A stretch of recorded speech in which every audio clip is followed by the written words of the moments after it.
Hello everyone, Time to Grind here, and today I wanted to talk about something that impressed me to no end, and it is, after 7 years of development, a gigantic mod for Fallout New Vegas came out called Fallout New California, and it's technically in what they're calling beta, but it's just because they don't truly believe it's finished yet. They're still going to add, I think, one more ending and a couple quests here and there, but it pretty much is in its almost final state, and after 7 years of development, I mean, people have been working on this for over 7 years, and, you know, I've played Fallout New Vegas a little bit, and I never finished it, and I'll probably try out this beta just to, see what it's like and everything like that, but I don't really see myself playing it too much. But the reason I wanted to talk about it is because this captures perfectly everything good about the modding communities, why they're so important, especially for PC gaming, because, I mean, mods have been around for quite a while.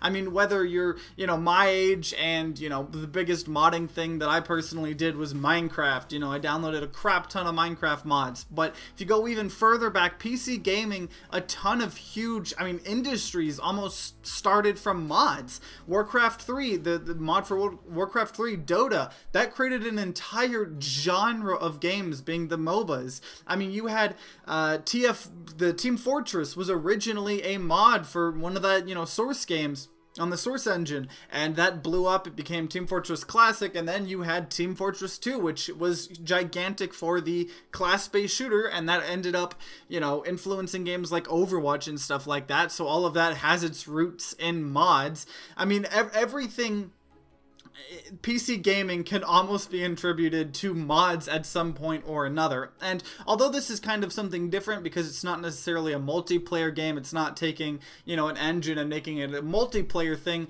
it shows how amazing the modding community can be. And I'm sure if you've played Skyrim or any of the Fallout games, especially on PC, you have definitely experienced mods, most likely. I mean, a lot of the people say you kind of have to for a lot of Bethesda games because of how buggy they are, and there's a lot of mods that fix that, but there's so many mods that add new weapons or quests or things that are in development for 7 years and are practically their own games, because what Fallout New California is although it's a mod for New Vegas, it's its own entire game.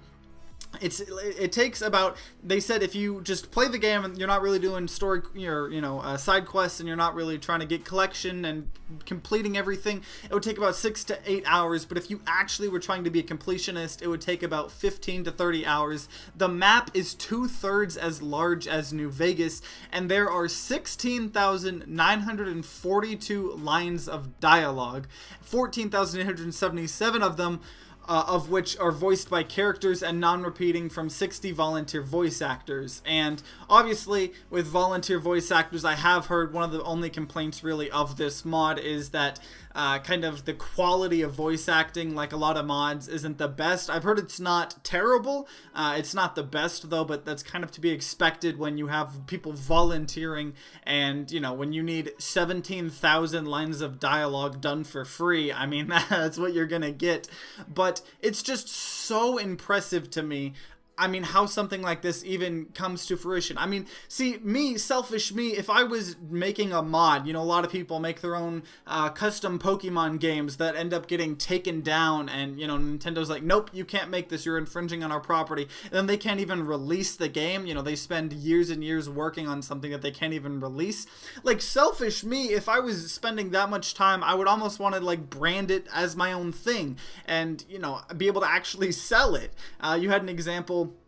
There's a game in development right now, and it was originally wanting to be a mod and like a fan game, like a Star Wars Battlefront fan game, and I think it's called Galaxy in Turmoil, and pretty much they got a takedown, and they're like, okay, can you hire us just to make a Star Wars game, or just let us make the Star Wars game, and you can just sell it yourselves, we don't even need any money of it. And they're like, nope, shut it down. And so what did they do? They literally turned their entire mod right now into their own IP called Galaxy of Turmoil. It's not out yet, but I'm very excited for it. Whenever it comes out, it's obviously going to be a while because it's a small dev team. But that's what I would do. I would just personally turn things into my own. Now, for stuff like Fallout, and you're just using the Bethesda, kind of engine and everything. You can't really do that. Say you're doing it on the Source engine.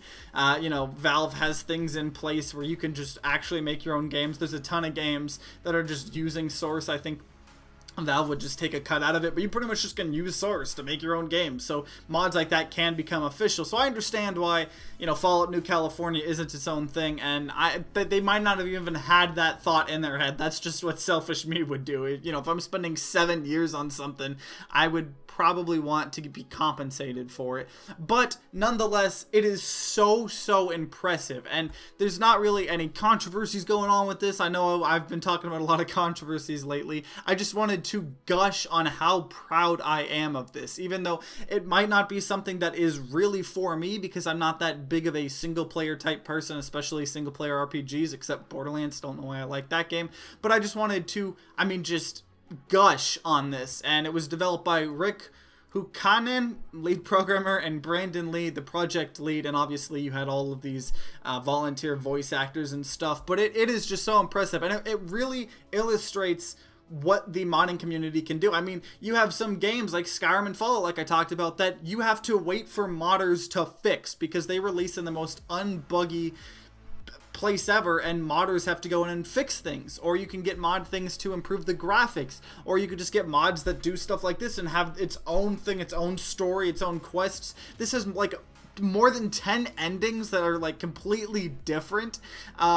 It's really impressive. And if you're a fan of Fallout New Vegas, or a fan of Fallout in general, I would highly recommend you try it. Apparently, it works with a lot of mods. They have a very small list of mods that are incompatible with it, but all you have to do is you just, I think, download it, you run something to kind of fix some of the files, and then when you open up Fallout New Vegas, you can just click Fallout New California. And I will link their page from ModDB on the description down below if you want to look at it. I just wanted to gush on this game and let as many people know it as possible, because I'm really proud, even though it might not be for me. But if you guys have played this mod, definitely let me know in the comments down below, because I would love some, you know, feedback from people that are Fallout fans, because I'm assuming a lot of the people that are playing this game are more Fallout fans. So if you've played it and you have a personal experience with it, let me know in the comments down below, because I'd love to hear. You know, I can obviously try the game out myself, but it won't be as valuable of feedback as someone that truly is a Fallout fan. So